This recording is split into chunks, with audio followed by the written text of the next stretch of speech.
बहुचर्चित परी हत्याकारी को 20 वर्ष जेल दंड सह 6000 टंका जोरिमाना आदेश होइछि। सबु दिगरु विचार को नियाଯାଇ परी हत्याकारी नाबालक सरोज सेठी को नयागढ़ चिल्ड्रेन कोर्ट एही सुनानी करछंती। एही चर्चित हत्या घटना 2020 मसीहा जुलाई 14 तारिख रे घटितला।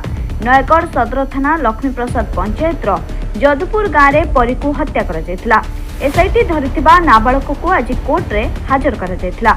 एथिपाई राउरकेला बाल सुधार गृहरु अभियुक्त को नयागढ़ चिल्ड्रेन कोर्ट को अणा जायतिला।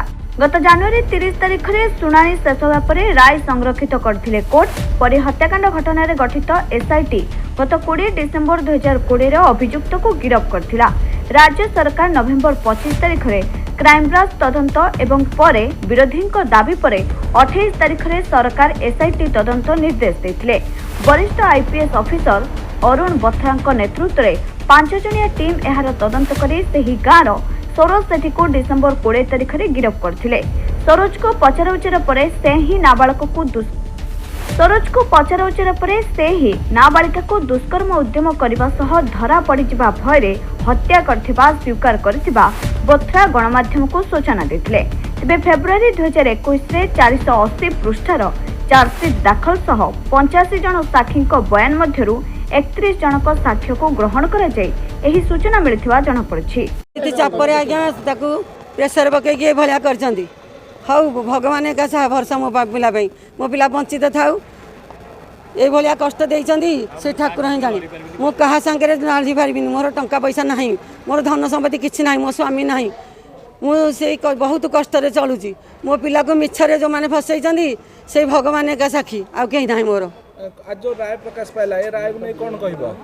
आज आज्ञा मो पिला को जो भलिया दंडित देइछंती मु बहुत असंतुष्ट। हाउ प्रकृत भगवान थिबे बोले मो निश्वास तांकटी पड़िबो। मो पिला को भगवान उद्धार करिवे। कोठी कि जिवे कोनी आ परे ना एति रहिबे? आ आज्ञा मोर कोन टका पैसा अछि कोठी कि जाय पारि? आज ये जो नयागढ़ सदर थानार जदुपुर मौजार जो 20 मसीह गोटे 5 वर्षर झील को हत्या कराइला तार आज राय प्रकाश पाइला। एवं से केसटा आपण मैंने समस्ते जानते से ये केस डिटेक्शन हो पार नाला। प्रथम जो तदंत होता कारण 14/7/20 तारिख में झीटी मिसिंग होता रिपोर्ट दिया थाना एवं 23/7/20 प्राय तार 9 दिन पर तार डेड बॉडी गोटे पोखरी पाखे लुचा जाइला बेले गोटे बस्तार देखागला। तापर तदंत डिटेक्शन लोकल पुलिस करी न पारिबारु परे क्राइम ब्रांच को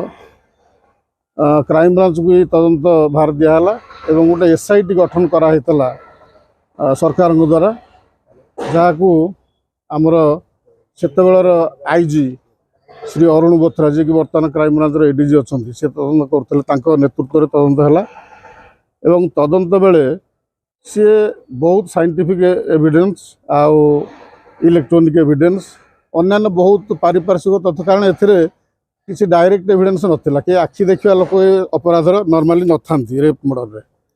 तेणु सबु प्रकार तदंत करी साइकोलॉजिकल एक्सपर्ट मान को माने एंगेज कराइला एवं साइंटिफिक एविडेंस पर्याप्त परिमाण में से नहीं तापर सबू कथा को आधार कर चार्जसीट दिया क्राइम ब्रांच तरफ एवं ये जो विचार है विचार समय आम प्राय 31 जन साक्षी की ये एग्जामिन करूँ कोर्टे एवं 135टा दस्तावेज बा एग्जिबिट आम देलु 18टा मटेरियल ऑब्जेक्ट विभिन्न प्रकार पदार्थ जोड़ा यूज होता से ऑफेंस रे ताकू भी आम दाखल करूँ।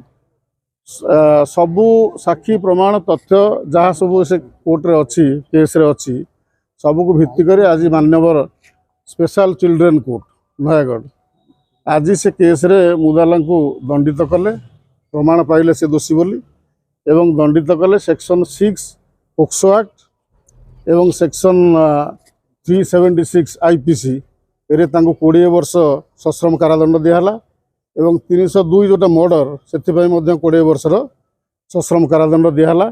आउ जो किडनैपिंग 363 आउ प्रमाण नष्ट जो 201 से कि प्रत्येक ऑफेंस 3 वर्षर सश्रम कारादंड है एवं जदि से जोरिमाना भी से जोरिमाना जदि भी नदेवे तापे आउ वर्षे डिफॉल्ट क्लोज रे आउ वर्षे जेल जीवे। तेणु ये केस जो राय प्रकाश पाई सत्यर जय होती ये तदंत जिते कष्ट कर एसआईटी करते हाईकोर्ट तक मॉनिटर करता हाईकोर्ट भी status report time to time दिया होता ये तदंत जिते कुशली भाव कराइला आज तार जो कन्विक्शन है आ गोटे कथा आप जानतु जेहेतु मुदाला जी जड़े सीसीएल 18 वर्ष होना तेणु कैपिटल पनिशमेंट दि जापर ना आईन अनुसार मृत्युदंड दि जापर ना ना केस जो जहाँ प्रमाण है जदि जड़े साबाड़क होता तेज मृत्युदंडर संभावना थिला तेणु आज राय प्रकाश पाई सत्यर जय हो न्यायर जय हो स्वतंत्र सुधार गृह जो रखा रखा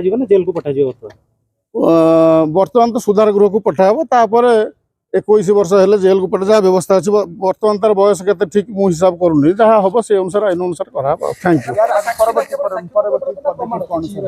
प्रत्येक साक्षी एवं documentary evidence circumstantial evidence scientific evidence electronic evidence सब एविडेंस को कंसीडरेशन को निया जजमेंट है राय उपर आम संपूर्ण असंतुष्ट एवं आम ए राय विरुद्ध रे अपील रे जीवु माननीय हाईकोर्ट द्वारस्थ हबु आमर विश्वास रही न्यायिक व्यवस्था उपरे एवं माननीय हाईकोर्ट निश्चित भाव में आमर कथा शुणिबे आमर क्लांट हूँ निर्दोष तार कौन कनेक्टिविटी ना विथ द क्राइम तेणु आम राय विरुद्ध में निश्चित भाव में माननीय हाईकोर्ट द्वारस्थ हबु। तो कौन असुविधा रहा जज जो आज शुणाइले आपणकर कौन विश्वास था कौन है